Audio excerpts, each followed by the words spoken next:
दोस्तों, आज एक मैं आपको सच्ची कहानी सुनाना चाहता हूँ, एक सच्ची घटना सुनाना चाहता हूँ। और ये घटना एक गांव की है।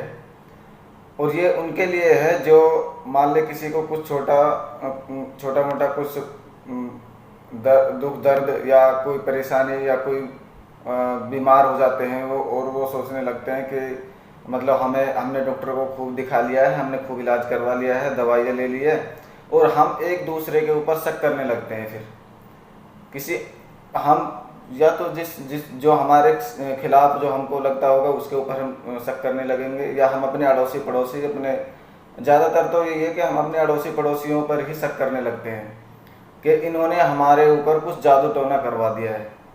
ठीक है, बाकी मेरे हिसाब से इन चीज़ों पे हमें ध्यान नहीं देना चाहिए।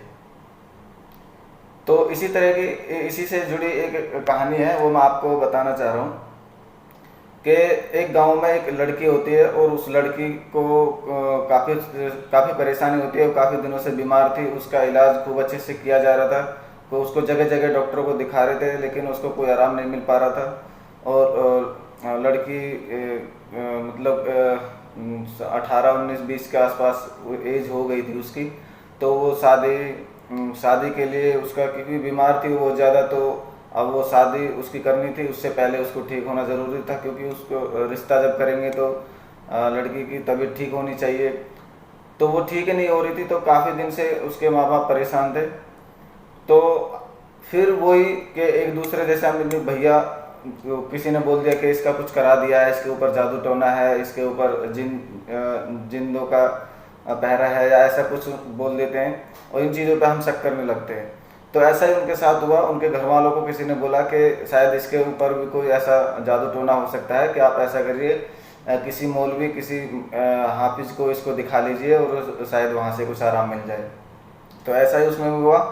तो वो जो उसका बाप होता है, वो अपने मस्जिद का इमाम होता है, उनसे बोलता है कि मेरे साथ ऐसे ऐसे दिक्कत है, मेरी लड़की के साथ ये दिक्कत है। और वो कहता है कि चलो कोई बात नहीं, अगर ये दिक्कत है, अगर आपको ऐसा लग रहा है, तो मैं तो ऐसा कुछ करता नहीं हूँ, मेरे पास तो ये सब चीज़ नहीं आती। बाकी मेरे जान पहचान में कोई है, मैं उनसे बोलता हूँ और उनसे पूछता हूँ, अगर वो करते होंगे तो मैं उनको बुला लेता हूँ। तो उसने बोला कि ठीक है, आप बुला लीजिए, और मेरी लड़की मुझे ठीक होनी चाहिए बस। तो जो कि उनका जो बनेगा वो मैं दे दूंगा। तो वो मौलवी साहब, जो मस्जिद का इमाम होता है, वो अपना जो उसका जानने वाला था कोई ऐसा, वो उसको बुला लेता है। और बुलाने के बाद में उसके घर इन्फॉर्म किया जाता है कि उसके पिताजी को, जो जिसकी लड़की थी, जिसने बोला था, उस आदमी को बुला लिया जाता है कि मैंने उसको बुला लिया है और आप इनसे बात कर लो। तो उन्होंने बोला कि आप ऐसा करिए, मेरा छोटा मोटा कुछ सामान है जिससे मैं ये सब इलाज करूँगा, वो मुझे ला के दे दीजिए। तो उन्होंने कुछ अगरबत्तियाँ, कुछ एक एक माचिस और कुछ और चीज़ें मंगाई उसने, और 2 अंडे मंगाए, और भी 1 2 चीज़ थी, और एक जो कुड़ला जो होता है मिट्टी का, एक वो मंगाया, एक कपड़ा मंगाया। तो उसके बाद उसने क्या क्या काम किया कि वो मंगा के और उनको भेज दिया। ठीक है, अब शाम को असर का वक्त हो रहा था, लगभग 4 5 बजे के टाइम था ये। और उन्होंने बोला था कि मगरिब के मतलब जब दिन छिपेगा तब मैं ये इलाज करूँगा। उन्होंने ला के दे दिया उनको। तो कोई बात नहीं, अब वो सब ठीक ठाक चल रहा था। उसने अपना प्लान, जो जो उसने अपना काम करना था, वो स्टार्ट कर दिया था उसने।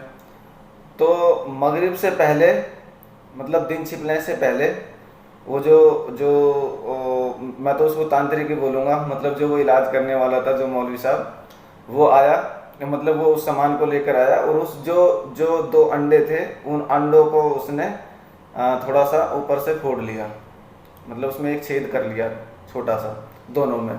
और जो उसके अंदर जो होता है, अंडे के अंदर जो होता है सब, वो निकाल दिया, फेंक दिया। वो फेंकने के बाद में, क्योंकि जो मौलवी साहब था, वो जो जिसने वो बुलाया था, वो मगरिब की नमाज पढ़ाने के लिए, जमात करने के लिए जा चुके थे, और वो अपने इस काम में लग गए थे पीछे से, और उसको फेंक दिया। और फेंकने के बाद में जो जो गंदगी जो होती है, जो मतलब गंदगी, अब मैं आपको क्या बोलूँ, मतलब लेटरिन की जो गंदी होती है, वॉशरूम की जो गंदगी होती है, वो उसमें उन अंडों के अंदर भर लिया।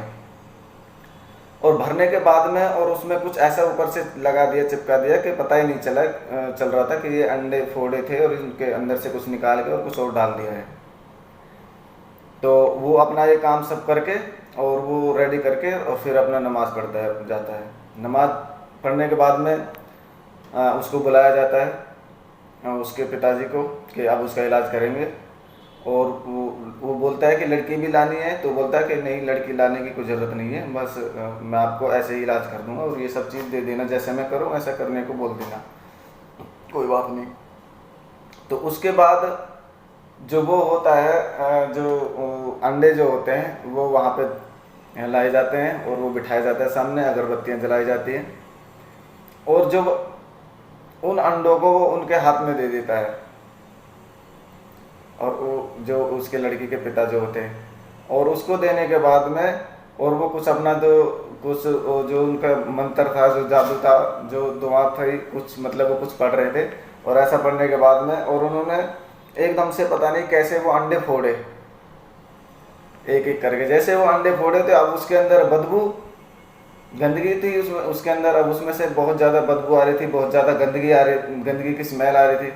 तो मतलब सबका वो वहाँ पे बदबू हो जाती है और दिमाग ख़राब हो जाता है सबका जो वहाँ पे थे।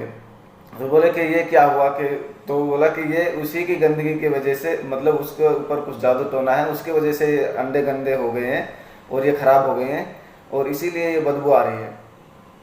तो अब ये सब चीज़ें जो वहाँ के जो लोग थे उनको मतलब हजम नहीं हो रही थी कि यार ये ऐसे कैसे हो सकता है, ये सब चीज़ हम खुद इन अंडों को लेके आए हैं और ये अंडे ऐसे कैसे हो सकता है, ऐसा मतलब उनको यकीन नहीं हो रहा था। तो वो अपना इलाज वगैरह सब करके और वहाँ से जाने के लिए बोलते हैं कि मैं जा रहा हूँ, अब मेरा जो खर्चा है वो दिला दीजिए। उस मौलवी साहब से बोलते हैं, तो उसको थोड़ा बहुत खर्चा दिला के और वहाँ से भेज दिया जाता है। तो अब वो जो मौलवी साहब था वो उससे पूछता है कि भाई तूने ऐसा कौन सा इलाज किया है, कौन सी दवा पड़ी थी, क्या मंत्र मारा था कि जो ये अंडे ऐसे मतलब इनमें से ये सब कैसे आया, ये बताइए मुझे। अब वो मतलब वो जो तांत्रिक था जो बुलाया था वो रात में मौलवी साहब के पास रुक जाता है, रात हो गई थी कि सुबह निकल जाएंगे। तो अब वो रात भर सोता नहीं है और उससे पूछता है कि मुझे ये बताइए तुमने ये किया कैसे, मुझे हजम नहीं हो रही है ये बात। तो वो काफ़ी देर मतलब काफ़ी उसने इधर उधर की बात की, झुटलाने की कोशिश करी, मतलब उससे बोला कि नहीं ऐसा तो तुम जान कर क्या करोगे, मतलब उसने इधर उधर की काफ़ी बातें की, लेकिन वो मान ही नहीं रहता। उसने बोला था कि मैं आज पूछ के ही मानूंगा, मैं पता करके ही मानूंगा, तुम मुझे बताओ कि तुमने ऐसा क्या किया था। तो तब वो ये सब चीज़ बताता है कि भाई ये इसमें कुछ नहीं होता, ये सब ऐसे हमें पब्लिक को बेवकूफ़ बनाना होता है, ऐसे मैंने किया था, आप नमाज़ पढ़ाने चले गए थे, मैंने ये सब काम किया था और ये ऐसे मैंने इसमें गंदगी का पानी भरा हुआ था और ताकि मैंने कुछ ऐसा करने की कोशिश करी थी ताकि ये एकदम से कुछ अलग सी, कुछ अजीब सा कुछ हो जाए और इनको लगे कि हाँ ज़रूर इसमें कुछ ना कुछ है। तो दोस्तों बाकी आपके देखो, मैं ये नहीं कह रहा हूँ कि सब गलत है, बाकी मैं अपनी बता रहा हूँ और मेरे हिसाब से मेरी जहाँ तक सोच है ये सब चीज़ें मतलब गलत ही है, हमें इन चीज़ों पे ध्यान नहीं देना चाहिए। कोई भी दिक्कत होगी, कोई भी परेशानी होगी तो हम सीधे मतलब ये कहते हैं कि मेरा तो कुछ करवा दिया है और चले जाते हैं मौलवी के पास, किसी हाफिज के पास, किसी बाबा जी के पास। अरे भाई तुम मतलब जो तुम्हारी दिक्कत है, जो तुम्हारी बीमारी है जो उसको इलाज करवाइए ना, तुम उस बीमारी को दिखाइए, उस बीमारी का इलाज करवाइए। मतलब तुम जब तुम्हें खूब पता है कोई भी चीज़, इन चीज़ों का कोई सिद्धांत नहीं होता है, पता नहीं कैसे कैसे विश्वास कर लेते हैं लोग। तो दोस्तों ऐसी बहुत सारी घटनाएं हैं, बहुत सारी कहानियां हैं और ये सच्ची कहानियां हैं। बाकी ये मुझे एक कहानी किसी ने बताई थी और ये मुझे ऐसे आदमी ने ही बताई थी जो मतलब जिसने इस चीज़ कहानी को करीब से सुना था। बाकी दोस्तों आपका क्या मानना है आप कमेंट करके ज़रूर बताइए और इस वीडियो को ज़्यादा से ज़्यादा शेयर करिए ताकि लोग जागरूक हो सके और इन चीज़ों पर ध्यान ना दें।